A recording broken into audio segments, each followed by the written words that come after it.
사무엘상 6장, 사무엘하 6장 6절부터 11절까지 읽겠습니다. 한 절씩 교도가 있습니다. 그들이 나곤의 타작마당에 이르러서는 소들이 띠므로 웃사가 손을 들어 하나님의 궤를 붙들었더니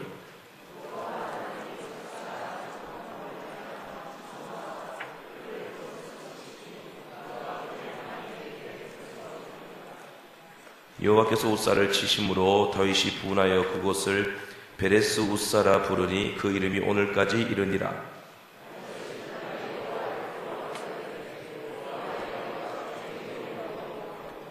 다윗이 여호와의 궤를 옮겨 다윗성 자기에게로 메어 가기를 즐겨하지 아니하고 가드 사람 오벳에돔의 집으로 메어 간지라.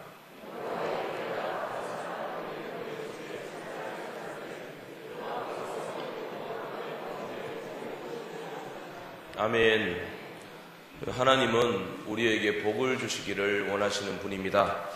민수기 6장 23절 이하에 이렇게 말씀합니다. 여호와께서는 내게 복을 주시고 너를 지키시기를 원하며 여호와는 그의 얼굴을 내게 비추사 은혜 베푸시기를 원하며 여호와는 그의 얼굴을 내게로 향하여 드사 평강 주시기를 원하노라.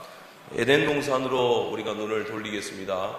최초의 인간 아담과 하와가 그들이 하나님의 형상대로 지으심을 받았을 때, 그들이 눈을 떴을 때 제일 먼저 봤던 장면이 뭐죠? 창세기 1장 28절에 나옵니다. 하나님이 그들에게 복을 주시며 이르시되입니다. 하나님이 자기들을 향해서 두 손들어 복을 주시는 장면을 최초의 인간은 제일 먼저 봤다는 것이죠. 시편 기자는 시편 16편 2절에 이렇게 말씀합니다. 주는 나의 주님이시오니 주 밖에는 나의 복이 없나이다. 여러분, 하나님이 우리의 복이십니다. 할렐루야. 하나님이 우리의 복이에요. 하나님이 주시는 복도 있지만 하나님 그분이 우리의 복입니다. 복 자체십니다. 시편 121편 1절 2절 말씀하고 있죠. 내가 산을 향하여 눈을 들리라. 나의 도움이 어디서 올까? 나의 도움은 천지를 지으신 여호와에게서로다. 여러분, 하나님이 우리의 복이십니다. 하나님께는 무한한 복이 있습니다. 하나님께서 우리에게 복 주시기를 원하신다라는 것이 성경 말씀을 통해서 증명이 되었습니다. 하나님이 우리에게 뭘 주시겠어요? 복을 주시는 거예요. 왜요? 복밖에 가지고 있는 게 없으십니다. 하나님은 복만 가지고 계세요. 복을 받기 위해서 성경에 유심히 살펴봐야 할 인물들이 여러 명이 있는데 그 중에 오늘 대표적으로 오벳에돔이라는 사람을 살펴보기를 원합니다. 본문에 나오는 오벳에돔은 참 특이한 복을 받았고 엄청난 복을 받았습니다. 석 달이라는 짧은 기간 안에 하나님께서 그 온 집에 복을 주셨다는 말씀이 나와 있어요. 본문 11절 말씀을 보겠습니다. 여호와의 궤가 가드 사람 오벳에돔의 집에 석 달을 있었는데 여호와께서 오벳에돔과 그의 온 집에 복을 주시니라. 그의 온 집이 복을 받았다. 그 말씀을 하고 있어요. 뿐만 아닙니다. 성경에 오벳에돔이 많이 나오고 있지 않고 잠깐 한 4번, 5번 정도 등장을 하는데 꼭 이 오벳에돔 나오면 꼭 뒤에 붙어 나오는 단어가 있어요. 뭘까요? 복이에요. 복이에요. 오벳에돔이 나오면 무조건 복이 뒤따라 나와요. 본문 11절에도 오벳에돔의 집에 복을 주셨다 나와 있죠. 12절에도 여호와께서 하나님의 궤로 말미암아 오벳에돔의 집과 그의 모든 소유에 뭘 주셨어요? 복을 주셨다. 역대상 13장 14절 말씀에도 오벳에돔의 가정에 하나님이 복을 주셨다. 역대상 26장 5절에도 오벳에돔의 이름이 등장하는데 그 뒤에 하나님이 뭘 주셨다고 나와 있을까요? 복을 주셨다고 나와 있어요. 오벳에돔 하면 복하고는 빼놓을 수가 없는 인물이에요. 참 특이한 사람이에요. 하나님께서 오벳에돔에게 그렇게 유명한 인물은 아닌데 많이 등장하지는 않는데 오벳에돔이라는 사람을 하나님께서 복 주셨다. 이 성경이 몇 번이나 증거를 하고 있습니다. 본문에 하나님께서 오벳에돔의 집에 복을 주셨다라는 내용을 보면서 정말 하나님께 복 받기를 원하는 저와 여러분들이 간절히 사모해야 될 태도가 무엇인가 본문을 통해서 크게 두 가지만 살펴보고 마치도록 하겠습니다. 첫째로 오벳에돔의 집은 하나님의 나라가 임하는 복을 받았다는 겁니다. 오벳에돔의 집에 하나님의 나라가 임재를 했습니다. 오베데돔이 그냥 복을 받은 것이 아니죠. 오베데돔이 복을 받은 이유가 오늘 본문에 나와 있습니다. 12절에 하나님의 괴로 말미암아 오베데돔이 복을 받았다라고 되어 있습니다. 하나님의 괴는 흔히 우리가 알고 있는 대로 법궤입니다. 언약궤라고도 하죠. 하나님의 언약이 들어있다. 하나님의 언약궤입니다.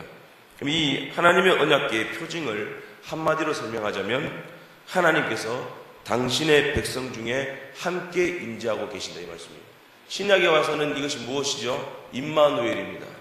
예수 그리스도께서 말씀이 육신되어 우리 가운데 오셨습니다. 하나님의 나라를 이끌고 오셨습니다. 이것을 임마누엘이라 합니다. 그래서 예수 그리스도께서 그 백성 중에 계시는 것입니다. 이것이 뭘까요? 그리스도께서 임재하시고 하나님이 임재하시고 하나님 말씀으로 통치하고 다스리시고 복을 주신다. 이것이 하나님의 나라입니다. 하나님의 괴로움 말미암아 오베데돔이 집에 복을 받았다 이 말씀은 하나님의 통치를 받아서, 다시 말해서 하나님의 나라가 그 집에 임재하여서 오베데돔의 집에 모든 소유의 복을 받았다 이 말씀입니다. 광야 40년 세월 동안에도 하나님의 임재의 견연인 불기둥과 구름기둥이 주의 법궤를 모신 성막 위에 임재를 했습니다. 그리고 법궤를 모시고 진행했을 때에 요단강이 갈라졌습니다. 법궤와 함께 진행했을 때에 여리고성이 무너졌습니다. 유대인들이 즐겨있는 미드라시에 의하면 이들이 법궤를 하나 더 만들었다 그러는데 잘은 모르겠고요. 전승인데 하여튼 법궤를 메고 갔을 때에 법궤가 앞에 초음파가 나와서 정갈도 물리치고 야생짐도 물리치고 길을 열어줬다 이런 전승도 있습니다. 그만큼 하나님의 나라가 임재하여 그 하나님의 나라가 그 백성과 함께 진행할 때 그 앞에 강국들과 위험들과 모든 권세들과 나라들은 무릎을 꿇고 박살이 나기 시작했다는 것이죠. 이 법궤가 약속의 땅에 들어갔을 때 여호수아가 살고 있는 실로에 모셨다가 이 실로에 모신 것이 사무엘을 지나 사사시대를 지나 사무엘 시대까지 내려오게 됩니다.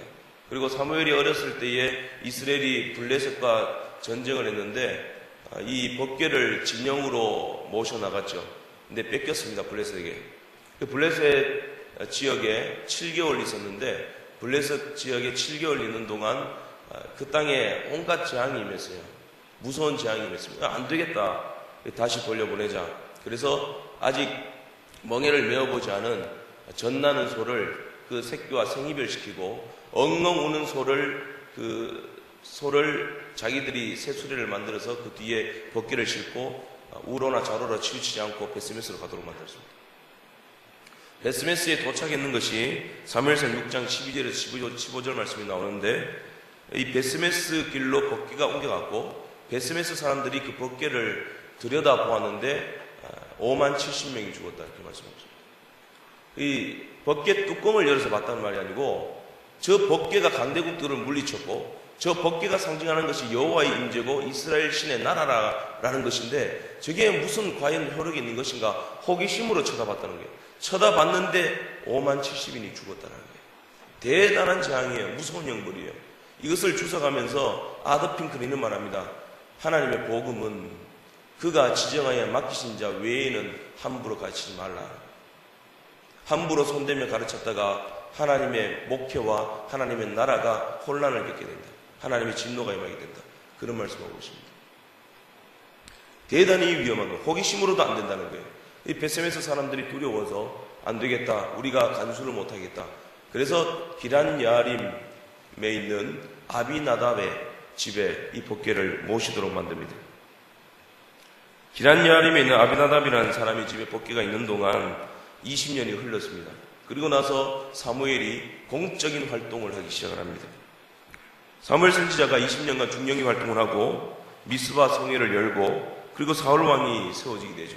그 기란 야림의 법궤가 가고 20년이 지나고 사울이 40년간 통치를 하고 그리고 다윗이 유다의 왕으로 7년 반을 통치하고 이스라엘의 통일 이스라엘 왕국의 왕으로 등극하게 됩니다. 이 세월이 한 70년이 된다는 거예요. 다시 말해서 기란 야림에 있는 아비나답의 집안에 하나님의 법궤가 70년간 있었다는 겁니다. 이것을 해석을 하자면 하나님의 백성들이 70년 동안 하나님의 나라와 하나님의 영광을 잃어버린 채 살았다는 것입니다. 사무엘상 7장 2절에 하나님의 궤가 기란 야림의 아비나답의 집에 들어간 날부터 이스라엘 온 족속이 하나님의 궤를 사모하였다, 이 말씀이 나옵니다. 이것이 대단히 중요한 말씀이에요. 하나님의 궤를 사모하였다는 말은 하나님의 임재를 기다리고 하나님의 사랑을 기다리고 하나님의 도움을 기다렸다, 이 말도 있는데, 이 말 안에는요 그들의 비통한 심정이 담겨 있어요. 여기서 하나님의 궤를 사모했다는 말은요 이것과 같아요. 우리나라가 일제강점기에 그토록 조국 해방을 비통히 슬퍼하며 사모했던 그 심정과 같은 마음으로 사모했다는 말입니다. 지금 하나님의 궤가 기란 야림에 있는 아비나답의 집에 있다라고 했어요. 이 기란 야림이라는 지역은 블레셋이 통치하고 관할하는 지역입니다. 그래서 이 말이에요. 이스라엘 백성들이 블레셋을 못 이겨요. 이스라엘이 블레셋의 견제를 받고 지배를 받고 통치를 받고 영향을 받았어요. 힘없는 이스라엘 백성들이 기란 야림에 있는 블레셋 통치 권한 하에 있는 하나님의 궤를 옮겨오고 싶지만 그만한 힘도 없고 능력도 없고 용기도 없었는 거예요. 이 비통한 현실, 이 처절한 현실, 이 현실 앞에서 비통이 울면서 하나님의 궤를 사모했단 말입니다. 나라가 힘이 없어서 저 하나님의 나라를 모셔오지 못한다는 거예요. 여러분, 예수 믿는 사람에게 가장 비극적인 현실이 뭘까요? 하나님의 통치, 하나님의 임재, 다시 말해서 하나님의 나라가 우리 가정과 우리 자녀들의 일생에 또 우리의 삶의 현장에 공동체 생활 속에 임하지 않는 거예요. 그런 축복을 경험하지 못하는 거예요. 블레셋과 같은 세상의 힘과 권세와 지혜에 눌려서 감히 세상 앞에 멋지게 나가서 내가 예수 믿는 사람이라고 고백하지 못하고 주일 성수 제대로 하지 못하고 11조 제대로 못 드리고 블레셋이라는 세상 앞에 불이익을 당할까봐 하나님의 백성이라는 그 표정을 나타내면서 살지 못하는 것이 하나님의 나라 임재를 경험하지 못하는 인생이에요. 이것이 가장 큰 불행이라는 것입니다. 왜 하나님 나라가 임하는 것이 최대의 복일까요? 하나님의 나라는 세상 나라보다 크기 때문입니다. 하나님의 나라는 세상 나라보다 강하기 때문입니다. 신명기 28장에 하나님께서 하나님 나라 백성들에게 엄청난 축복들을 약속하십니다. 여러분 잘 아시는 내용들이죠. 신명기 28장에 뭐 대단한 축복들 많이 나오죠. 뭐 너희들이 어디 섰는지 복을 받는다. 너희 모든 소유가 복을 받는다. 뭘 해도 복을 받는다. 원수들이 다 물러간다. 생육하고 번성하고 남의 꼴이 되지 않고 머리만 된다. 자손 대대로 축복받고 무병장수하는 복을 받는다. 엄청난 복을 약속하셨어요. 오늘 오베데돔을 보세요. 하나님 나라의 백성이 받는 축복들 오베데돔이 다 받아버렸습니다. 그의 모든 소유의 복을 받았고 모든 집의 복을 받았어요. 신명기 28장의 복, 그 복 그대로 받았습니다. 역대상 26장에 오베데돔이 레위지파 고라 자손님이 나와 있어요. 우리가 여기 말씀에는 블레셋 가드에 사는 가드 사람 오베데돔의 집에 하나님의 궤가 갔다라고 되어 있는데 그 사람이 블레셋 가드에 살았기 때문에 가드 사람이라 되어 있지 원래 족보는 레위 자손 고라 자손의 자손입니다. 역대상 26장 4절에서 5절에 보게 되면 오베데돔에게 8 아들이 나왔다라고 말씀하고 있는데 그 뒤에 이 말씀이 붙어 있습니다. 여호와께서 복을 주심으로. 여호와께서 오베데돔의 집에 석 달 만에 복을 주셨다 그랬죠. 하나님께서 그 집에 복을 주셨으므로 오베데돔에게서 8명의 아들이 나왔다. 다산의 축복이죠. 생육하고 번성하는 축복을 주셨다는 것이죠. 왜 이런 생육하고 번성하는 축복을 보여줄까요? 하나님의 나라의 부흥을 오베데돔의 다산의 축복을 통해서 보여주신 거예요. 하나님의 나라가 임재하게 되면 하나님 나라가 부흥되고 뭇백성들이 주께로 돌아오고 하나님의 자녀들이 왕성하게 일어나게 된다는 것을 오베데돔의 집의 다산의 축복으로 보여주신 것입니다. 뿐만 아니죠. 오베데돔의 자녀들은 하나같이 존귀하게 쓰임받았습니다. 많이 낳고 그 중에 한 자녀들이 나고해서 예수 제대로 안 믿고 능력 못 받고 이런 것이 아니라는 거예요. 하나도 남김없이 거룩한 직무에 쓰임받고 능력자로 쓰임받았다는 것입니다. 역대상 16장에 보게 되면 다윗이 법궤를 잘 모셨던 오베데돔을 세워서 법궤를 지키는 문지기로 삼았어요. 얼마나 큰 축복이에요. 하나님 나라의 문지기로 쓰임받았다. 이것보다 더 큰 축복이 없습니다. 근데 이어지는 역대상 16장 38절부터 보게 되면 오베데돔과 그의 형제 68명과 여두둔의 아들 오베데돔과 호사를 문지기로 삼았다. 오베데돔의 형제들까지도 문지기로 쓰임받았다. 또 모두가 능력자였다. 성경은 그렇게 증명하고 있습니다. 주님이 우리에게 가르쳐주신 기도, 주기도문이죠. 거기에 중심되는 기도 내용이 뭘까요? 나라의 임하옵심입니다. 하나님 아버지의 나라가 우리에게 이 땅에 임하시옵소서, 우리의 개인에게 임하시옵소서, 우리의 가정과 교회에 임하여 주시옵소서. 그러면 하늘의 뜻이 이루어진 것처럼 이 땅에서도 그 뜻이 이루어지이다, 이 말씀입니다.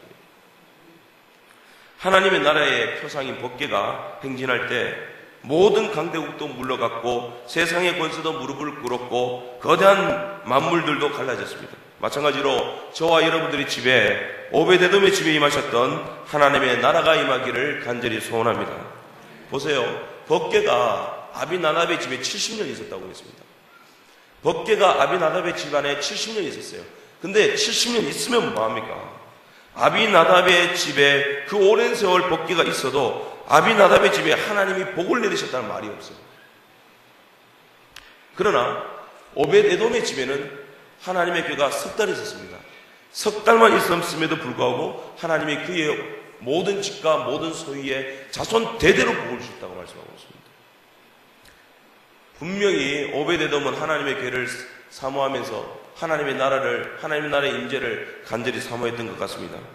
그런 의미에서 말씀드리겠습니다. 오늘 우리 서부교회가 금년을 들어서 70년을 맞이합니다. 우리나라 건국 70주년입니다. 하나님 나라가 우리 민족과 우리 교회에 70년간 복을 주셨습니다. 할렐루야! 70년간 주님이 복을 주셨습니다. 이렇게 복을 주실 수가 없어요. 나라도 복을 받았고 우리 성도님들도 복을 받았습니다. 그러나 오늘 오베데돔이 석 달 만에 모든 소유와 자녀들과 온 집에 복을 받았다. 이 말씀에 우리가 또 도전받아야 될 줄 믿습니다. 여러분, 우리 교회가 3월 말이나 이전 이사갈 기간이 석 달이 채 남지 않았어요. 1, 2, 3 석 달입니다. 저는 이 본격적인 성전 건축이 착수되기 전에 이 석 달 동안 우리가 70년 동안 받았던 복, 그 갑절의 복을 받았으면 좋겠습니다. 저 그래서 특세 때 이 봉투에 적어내면서도요, 2번이나 적어냈습니다. 복의 복을 다하여 주시옵소서. 정말 복의 복을 받아야 됩니다. 복 받은 사람이 하나님의 일을 감당합니다. 복 받은 사람이 되어야 하나님의 일을 할 때 하나님의 영광 받으시는 것입니다. 물리적으로 석 달 만에 복 받았으면 좋겠어요. 그리고 혹 물리적으로 석 달이 아니더라도 하나님이 2018년도에 우리 성도님들과 교회에 기한 내에 하나님이 복을 주시는 은혜가 있기를 간절히 소망합니다. 그런 복을 사모하는 마음으로 2018년을 스타트업 하시는 저와 여러분 되시길 간절히 바랍니다. 세계 100대 연설 중에 1위를 차지했던 마틴 루터킹 목사님의 I have a dream, 나에겐 꿈이 있습니다 라는 연설이죠. 정말 그에게는 꿈이 있었습니다. 저에게도 꿈이 있어요. 다윗 왕에게도 꿈이 있었습니다. 다윗 왕의 꿈은 뭐였을까요? 이스라엘의 왕이 되는 꿈이에요. 근데 그가 단순히 왕이 되고 싶어서 이스라엘의 왕이 되는 것이 꿈이었을까요? 아니에요. 자기가 왕이 되어서 힘을 얻게 되면 하나님의 나라를 이 성에 모셔오고 싶었던 거예요. 하나님의 궤를 모시고 싶은 성전을 짓기 위해서 그는 왕이 되고 싶었던 것입니다. 자기가 왕이 되는 것이 아니라 자기가 왕으로 세움을 받아 실질적인 왕이 하나님이 다스리시는 이 나라가 이 이스라엘에 임하기를 간절히 소원했던 것이죠. 다윗이 하나님의 법궤를 예루살렘으로 모셔오려는 간절한 소원이 없었다면 오베데돔의 집에 들어갈 일도 없었겠죠. 물론 법궤를 모셔오는 과정 속에서 실수가 있었습니다.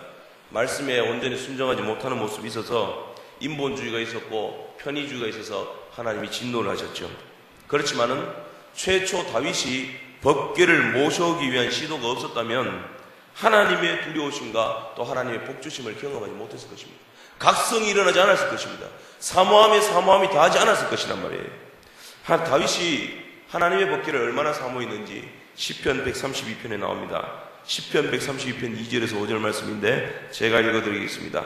그가 여호와께 맹세하여 야곱의 전능자에게 소원하기를 내가 내 장막집에 들어가지 아니하며 내 침상에 오르지 아니하고 내 눈으로 잠들게 하지 아니하며 내 눈꺼풀로 졸게 하지 아니하기를 여호와의 처소 곧 야곱의 전능자의 성막을 발견하기까지라 하리라 하였나이다.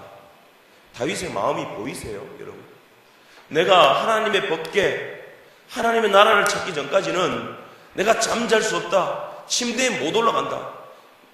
아내도 자녀도 보지 않겠다. 먹지도 마시지도 않겠다. 조는 것도 안 된다. 여러분, 이런 자세로 예배 드리러 나오시기를 바랍니다. 이런 자세로 예배 드리고 신앙생활 하실 수 있기를 바랍니다. 내가 하나님의 나라를 찾기 전까지는, 은혜 받기 전까지는, 주의 궤를 찾기 전까지는 내가 눕지 아니하겠습니다. 포기하지 않습니다. 하나님께서는 나를 간절히 찾는 자가 나를 만나리라 말씀하셨어요. 우리 예수님도 말씀하셨습니다. 천국은 침노하는 자의 것이다 말씀하셨습니다. 여러분들 집에 우리의 삶의 현장에 하나님의 나라가 임하는 축복이 있기를 간절히 바랍니다. 자녀들이 부끄러운 말이지만 선보러 나갔을 때 이 세뇌 아닌 세뇌 교육을 좀 시키셔야 됩니다. 어떤 세뇌 교육이냐면, 야, 우리 집안은 하나님의 나라가 임하는 집안이다. 너 뭐 그렇게 겁을 먹고 있냐? 너 돈이 없어도 되고 잘 못 배워도 돼. 하나님의 나라가 지금 네 머리에 임재했다니까. 하나님의 나라가 너와 함께 간다니까. 여러분, 형제 자매님들 꼭 기억하셔야 됩니다. 아무리 예쁘고 도도한 여자를 만나도요, 남자들 그러셔야 돼요.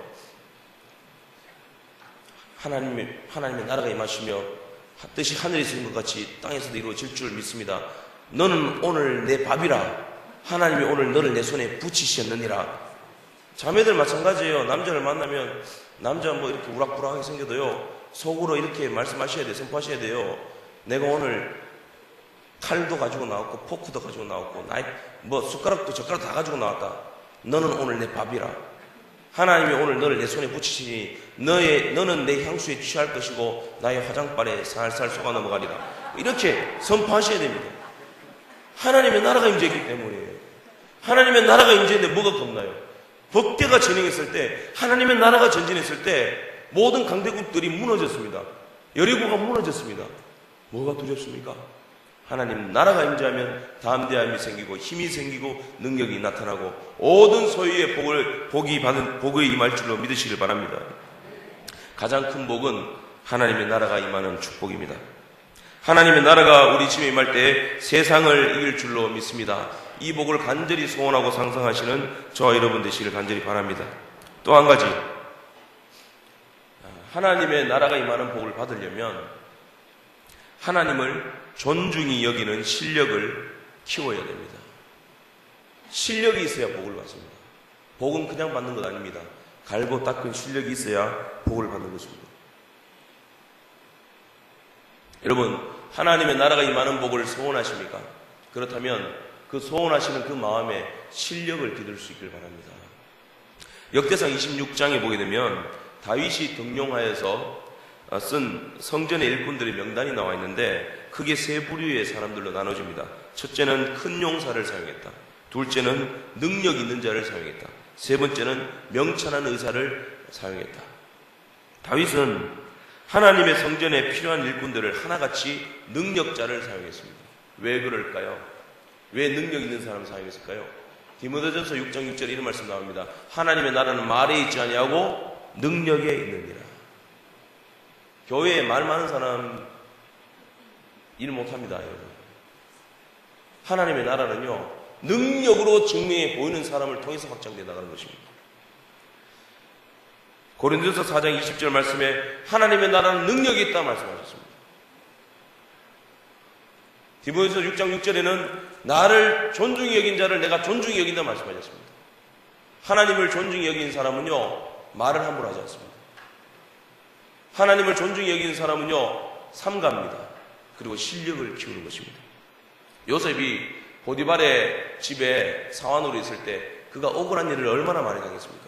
말로 변명했습니까? 하지 않았어요.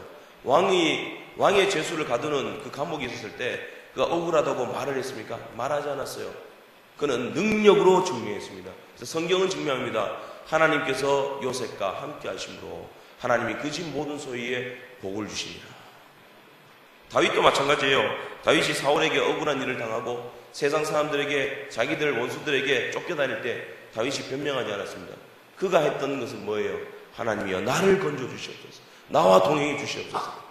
그래서 성경이 이렇게 증명하지요. 하나님이 다윗과 함께 하심으로 다윗이 모든 곳에서 지혜롭게 행동했다 말씀드렸습니다. 그리고 하나님이 다윗과 함께 하심으로 백성들이 다윗이 뭐를 해도 좋아했다, 그런 말씀이 나와 있습니다. 옛날 나치 독일에서 사람을 쓸 때 의욕과 능력이라는 두 개의 내용을 넣고 세 부류로 분류를 했습니다. 첫 번째 부류는 의욕도 있고 능력도 있는 사람이에요. 두 번째, 의욕은 있는데 능력은 없는 사람. 그 세 번째, 의욕은 없고 능력만 있는 사람. 기억하시나요? 누가 제일 선호도가 높겠어요? 의욕도 있고 능력 있는 사람? 아니에요. 의외로 의욕은 없고 능력만 있는 사람을 가장 소유합니다.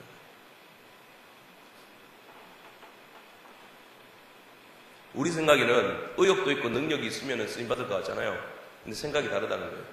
의욕이 너무 넘치는 사람에게 약점이 있는데 그들은 그 의욕 때문에 분별을 제대로 못하고 그 열정 때문에 자기 능력만 믿고 자기 마음대로 하는 경우가 있다는 거예요. 의욕은 나치 독일이 넣어주면 된다는 거예요. 실력 있는 사람을 사용해서 의욕을 불어넣었을 때 그 사람을 통해서 뭔가 일을 내도 된다는 것이죠. 여러분, 능력이 있어야 됩니다. 실력이 있어야 됩니다. 근데 실력이 어떻게 길러질까요? 훈련을 통해서 길러집니다. 어떤 훈련요? 하나님의 말씀에 100% 적응하는 훈련이 되었을 때 복받는 실력이 길러집니다. 다윗이 아비나답의 집에서 법궤를 메고 다윗성으로 돌아오는 동안 낙원의 타작마당에 이르렀는데 그때 이 소들이 뛰었다고 성경은 말하고 있습니다. 이 뛰었다 이 말은 이 소들이 자기들이 가고 싶은 방향으로 방향을 틀었단 말이에요. 방향이 트니까 이 법궤가 움직여졌죠. 그 우사가 그것을 보고 법궤가 바닥에 떨어질까봐 손으로 잡아버렸습니다. 그런데 이 일이 하나님께 진노를 받아서 즉사해버려요. 기가 막힌 일이 일어납니다. 원래 법궤는 이스라엘의 12지파 중에 레위의 아들 중에서도 둘째 아들이 고핫인데 고핫의 아들 중에서도 넷째 아들인 우시엘의 자손들이 이 법궤를 비롯한 성전의 기물들을 메고 운반하도록 되어 있었습니다. 그 이유는 모르겠어요. 하나님이 지정하셨기 때문에 그렇습니다. 그리고 이 고핫의 아들 우시엘의 자손들이 법궤를 메는 일도 아론의 아들 엘르아살이 지휘를 해야지만 멜 수가 있었어요. 아론의 아들 엘르아살이 너희들 고핫의 자손들아 법궤를 메고 옮겨가라, 그래야지만 옮겨가는 거예요.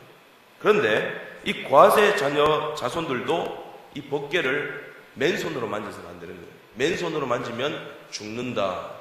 민수기 1장에 말씀하고 있습니다. 외인들도 말할 것도 없죠. 고핫 자손들도 손대면 죽는데 외인들은 말할 것도 없어요. 이렇게 하나님의 궤가 무섭다는 거예요. 이런 무서운 법이 따라다닌다는 것이죠. 자, 이 법궤가 세월이 흘러서 기란 야림에 있는 아비나답의 집에 70년 있었다고 했습니다. 아비나답의 집은 레위지파가 아니에요. 왜 아비나답의 집에 이 법궤가 방치되어 있었습니까? 레위지파도 아닌데 자기들 편의에 따라 우선 무서우니까 당신 집에 그냥 박아놓아라 이 말이에요. 여러분, 저는 부목사입니다. 저는 대구 서부교회 목회하러 온 것 아닙니다. 생명 살리러 온 것도 아닙니다. 하나님의 일을 하러 온 것 아닙니다. 저 왜 온지 아십니까? 저 실력 쌓으러 왔어요.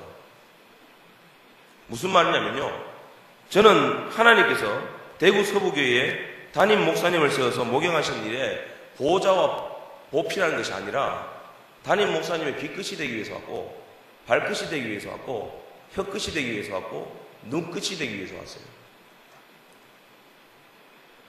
그렇게 실력을 키워야 된다는 것이죠. 실력을 키워야 나중에 하나님 복 주실 때가 있겠죠. 그때서야 비로소 이 열정을 가지고 목숨 걸고 일해야 되는 것입니다. 제가 무슨 말씀 드리고 싶으냐면요, 교회에는 질서가 있습니다.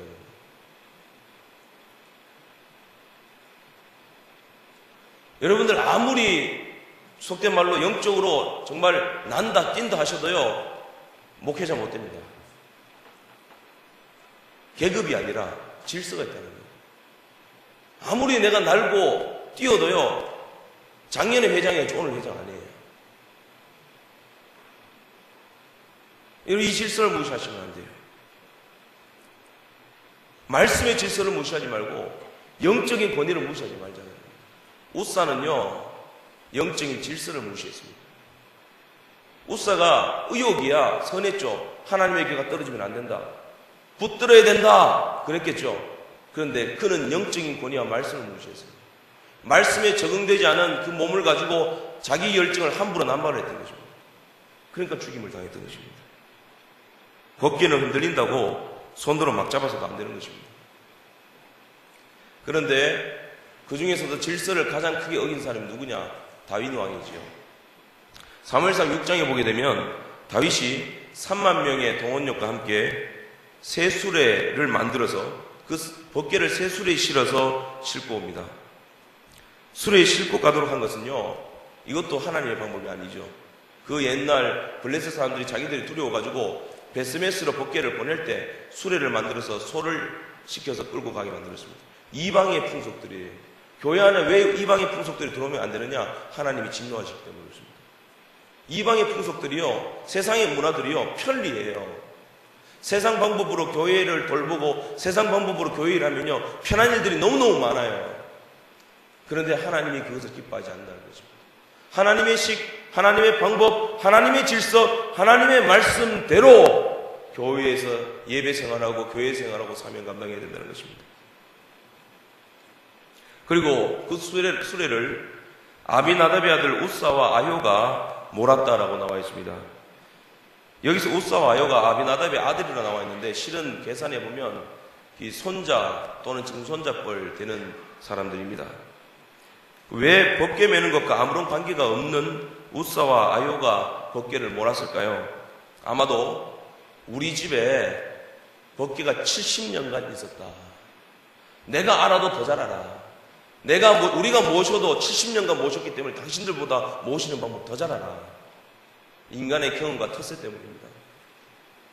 우리 집안이 대대로 하나님을 모신 집이다. 그러므로 법궤는 우리가 몰아야 된다는 거예요. 다윗도 하나님의 법을 알았겠죠. 제사장들도 있었습니다. 하나님의 법을 알았겠죠.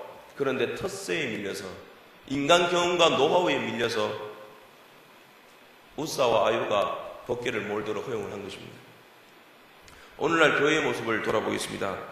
교회의 직분을 맡고 중직을 맡고 앞으로의 방향을 결정할 때 무엇을 따라야 되죠? 하나님의 나라를 생각해야 됩니다. 하나님의 말씀대로 따라야 됩니다. 신대원 면접을 볼 때 어떤, 여러분들 이름만 대면 잘 아시는 구약의 교수님이 있습니다. 그분이 이런 질문을 던졌다고 그래요. 좀 질문인 질문이죠. 목사가 노예법을 따라야 되냐, 성경을 따라야 되냐? 뭐라고 대답해야 되겠습니까? 목사는 노예 소속이거든요. 노예 법을 어기게 되면 징계를 받습니다. 그렇다고 노예가 성경 위에 올라가나요? 그렇지 않아요. 참 난감한 질문을 던집니다. 말을 못하게 되죠. 분명한 것은요, 성노예도 목회자도 성경 안에서 이루어져야 됩니다. 말씀에 적응하여서 성노예가 되어야 되고, 말씀에 적응하여서 목회자가 세워져야 되고, 말씀에 적응한 교회가 부흥하는 교회가 된다는 것입니다. 레위 자손보다 힘 더 좋은 사람이 있었겠죠. 레위 자손보다 머리가 더 좋은 민족이 있었겠죠. 메고 가는 것보다 수레에 싣고 가는 것이 더 효과적이고 편의적이었겠죠. 그러나 하나님의 나라는 그렇게 확장되지 않는다는 것입니다. 복을 받으려면 말씀에 적응하셔야 됩니다. 하나님이 내리신 질서에 순종하셔야 됩니다. 그것이 하나님을 존중히 여기는 태도입니다. 사무엘상 2장 30절에 말씀합니다. 이제 나 여호와가 말하노니 결단코 그렇지 아니하리라. 나를 존중히 여기는 자를 내가 존중히 여기고 나를 멸시하는 자를 내가 경멸하리라. 두 번째, 어떻게 하면 하나님의 나라가 임하는 복을 받을 실력이 길러질까요? 내가 져야 할 십자가를 지는 훈련을 받아야 됩니다. 오베데돔을 보세요. 우사의 죽음 앞에서도 과감하게 하나님의 법궤를 자기 집에 모셔옵니다. 십자가를 진다는 게 뭘까요? 두렵고 떨리는 마음으로 너희 구원을 이루라 그랬습니다. 저는 1년 전에 하나님께 참 귀한 선물을 받았습니다. 천사 같은 딸인데요. 그 솜털 같은 아기를 가슴에 처음 안았을 때요, 감격보다 크게 다가온 것이 두려움이었어요. 이게 잘못하면 터지면 어떡할까? 떨어뜨리면 어떡할까? 무게도 안 놓게 됐어요. 차에 태우고 오면서 주변에 대구 시민들 운전하는 차량들 다 욕했습니다. 어디 대왕 대비마마를 모시고 가는데 함부로 끼어들게 하냐고. 이 두려움이었어요. 근데 그게 저에겐 큰 기쁨이었습니다. 두렵지만 사랑하고 겁나기 때문에 더 집중하는 기쁨이 있었습니다. 몇 개월 전에 엑스코에 박람회에 갔다 온 아내의 입에 거품을 물고 독일제 먼지 제거 청소용 청소기를 막 구입하자고 막 이렇게 얘기를 해요. 구입하는 게 아니라 렌트인데요.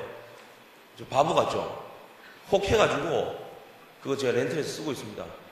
그게 신기해요. 방문을 닫아놓고 스위치를 누르고 방문을 닫아놓으면요, 먼지가 공중에 붕 떠요.